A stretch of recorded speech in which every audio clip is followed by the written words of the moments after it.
Blood pressure's dropping. Temperature? 103 and rising. Scissors.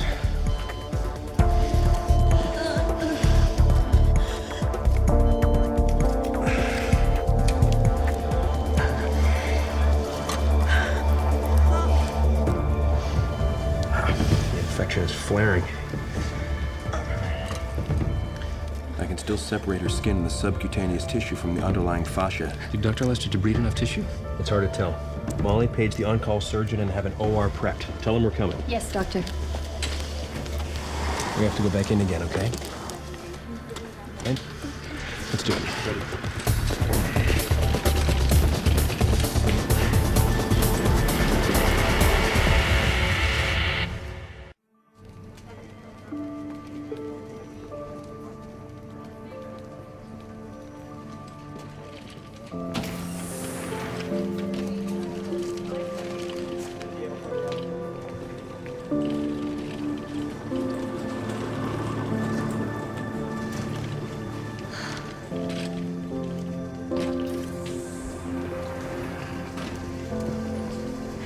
How is she? Blood flow to her leg is improved. But she's not out of the woods yet. Did they have to take much? We think we got everything this time. But after she rests, we'll know more.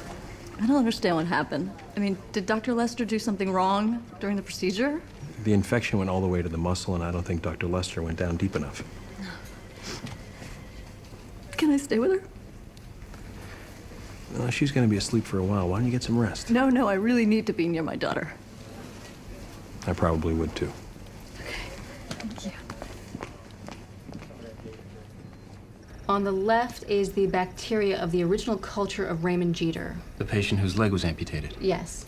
On the right is a culture of the necrotizing fasciitis of Danielle Johnson. All right, watch this. Time lapse. Yes, of both infectious samples. We're looking at Mr. Jeter's reaction to the antibiotics. It's fighting off most of the remaining infection after he lost his leg. So the antibiotics worked on Mr. Jeter's infection, but not on Danielle's. Right. But why? Is her infection from a different pathogen? No, they're both streptococcus from the same samples. All right, I get it. Danielle's built up a resistance to the antibiotics, but this seems to be happening awful fast. Are you sure this is the same strain? I haven't tested subtypes yet to see if they're identical, but I think that as this bug jumps between patients, it's building up a resistance. It's becoming stronger, more virulent. I'm not sure this thing is being passed during surgeries. Why is that? Because all the cultures I took in the OR came back negative. If this isn't being passed in the OR, then our search parameters just got larger. All right, check out everything common with the patients in the entire orthopedic wing. Wheelchairs, gurneys, x-ray tables, linens, even bedpans. My mother would be so proud. Natalie, have you found anything that can stop this thing? Not yet. Even third-generation cephalosporins failed. Give Danielle fluoroquinolones and metronidazole. Yeah. Based on my test, I don't think those antibiotics will stop this either. But at least it'll buy us some time until you figure out what will. I found something. What'd you find? In a word, dirt, but the verified and confirmed kind. Dr. Lester. Yep. First of all, a peer review at his former hospital, St. Luke's across town, noticed a higher number of complications with his surgeries. Also, Dr. Lester is in a confidential chemical dependency program. Voluntary or mandatory? Mandatory. The state board made him enter. Keeping his license depends on him keeping clean. What was his narcotic of choice? Pain meds, hydrocodone, oxycodone, fentanyl. I get the picture. St. Luke's revoked his staff privileges as soon as they found out about his substance abuse. He wound up at West Shore a little while after that.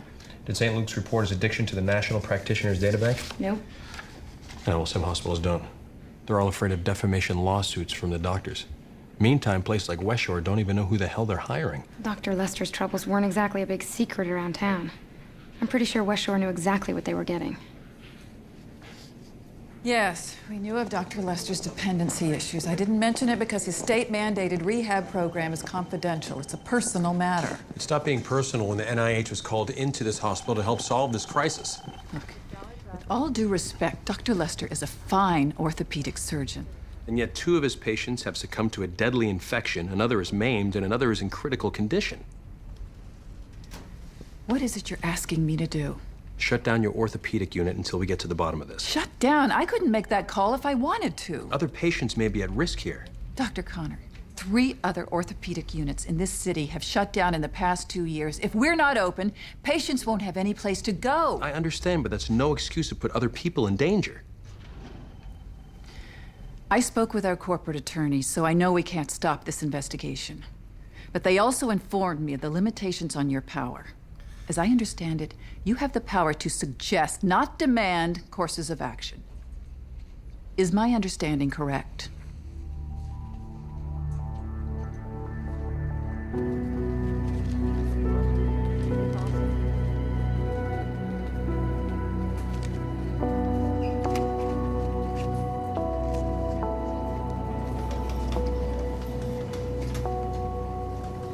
Tim, is there something I can do for you? No, I was just, wondering if you'd found out anything about the infection. And we're still working on it. Okay. Do you know anything about this? Not really, just what I hear. Why don't you and I take a walk? I've worked here almost 10 years. It used to be a great place. Now it's just...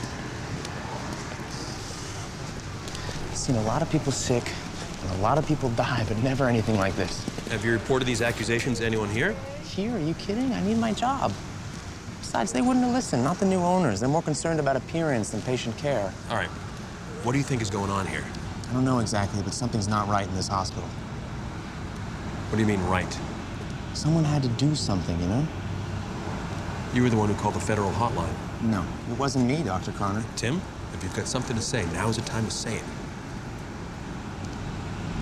Okay, it was me.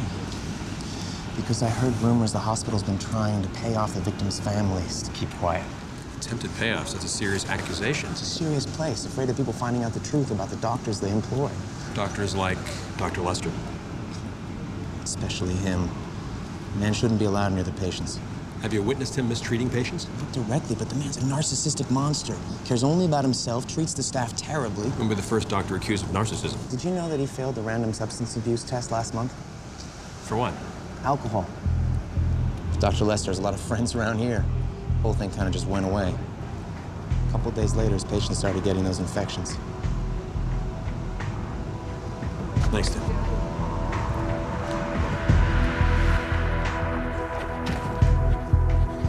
Dr. Lester, we need to talk.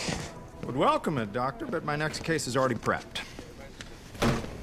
We need to talk about your situation at St. Luke's. St. Luke's and whatever happened there is in my rearview mirror. Not if you've been self-medicating again. All right. I had a problem. But I'm drug-free and damn careful about my work now. And what about alcohol? I've worked hard to put my problems behind me. What the hell do you people want me to do? Wear a tattoo on my forehead that says junkie? No, what we want is to protect your patients. And if they're at risk because you've traded one addiction for another, well, that's something I need to know. You have got to be kidding me. I'm scrubbed. I got a patient on the table. Hey, I'm tired and I don't kid. Just fill it.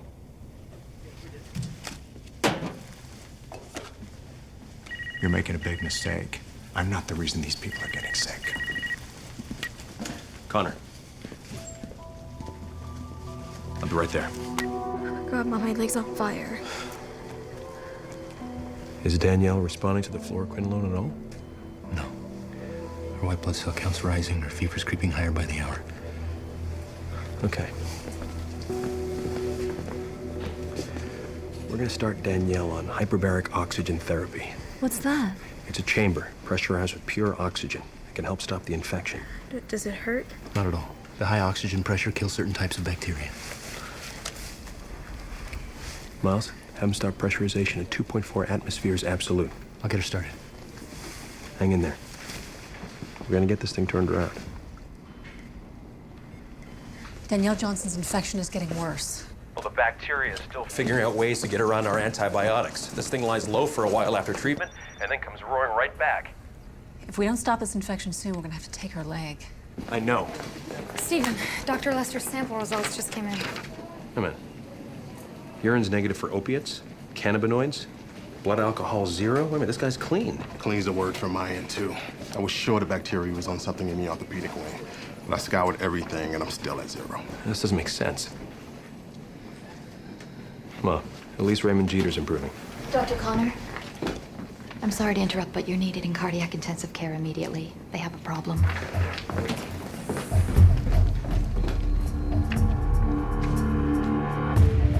Call the lab, have him check his blood glucose and run a CBC. Temperature's up, blood pressure no 2 sets dropping. What's the patient's history? I performed cardiac bypass on Mr. Simpson 2 days ago. This afternoon, he began to complain of excruciating pain in his right arm around the area where I took the vein for the bypass graft. May I? Sure.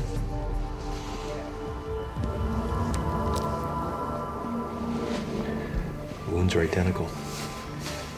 Necrotizing fasciitis. Start him on a broad spectrum of antibiotics. Okay. This cardiac unit's on the other side of the hospital, nowhere near orthopedics. Which means the rules have changed.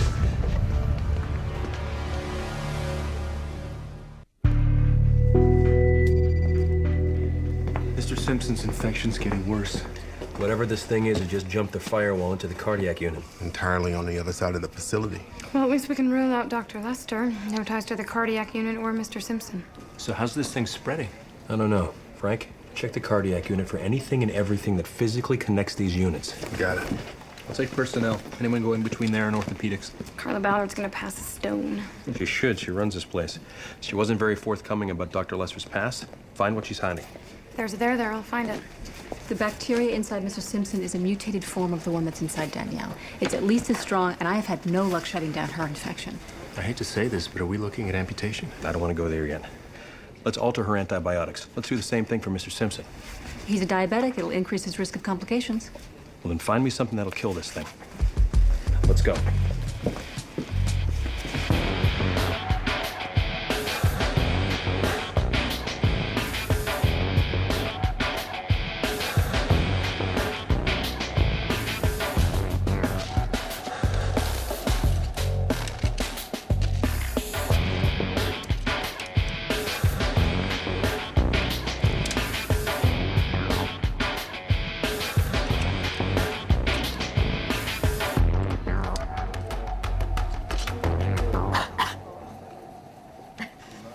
Sorry. I just need you to look up.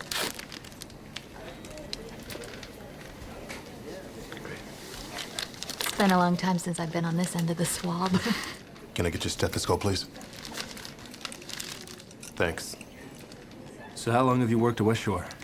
A few months. Like it? It's a little corporate for me, but what in medicine isn't these days?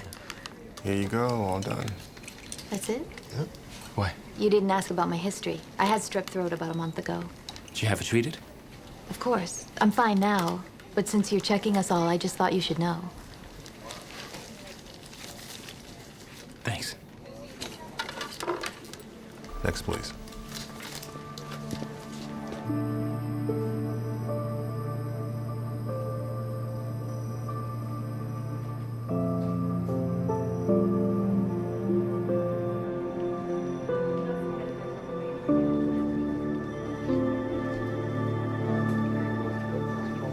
Excuse me, Tim. What? Relax, man. We're just here to test you. Now open up and say, ah. Nice and wet. Are you sure? No, thank you. You've been really helpful. Those settlement offers are confidential, Miss Rossi. Inadmissible in court. We're not here on a legal matter. You should have mentioned them to us. Well, I'm sorry. Perhaps I should have. What's really going on here? You seem to be going all out to protect Dr. Lester. He doesn't need my protection. He's a fine doctor. But that doesn't explain why this hospital has made 7-figure cash settlement offers to the victims' families. What are you trying to hide? Tallridge wanted to avoid a public and very lengthy court battle, and we didn't want to needlessly frighten our patients and employees. Not to mention any of the potential shareholders drooling over the thought of an IPO. You've quite an imagination. No, I have a friend at the SEC who walked me through your proposed initial public offering. It's no secret Tallridge wants to raise some additional capital. And a deadly nosocomial infection ravaging one of your hospitals isn't going to play very well in the financial sector. But I bet it'd play pretty well on the front page of the Baltimore Sun. Is that a threat?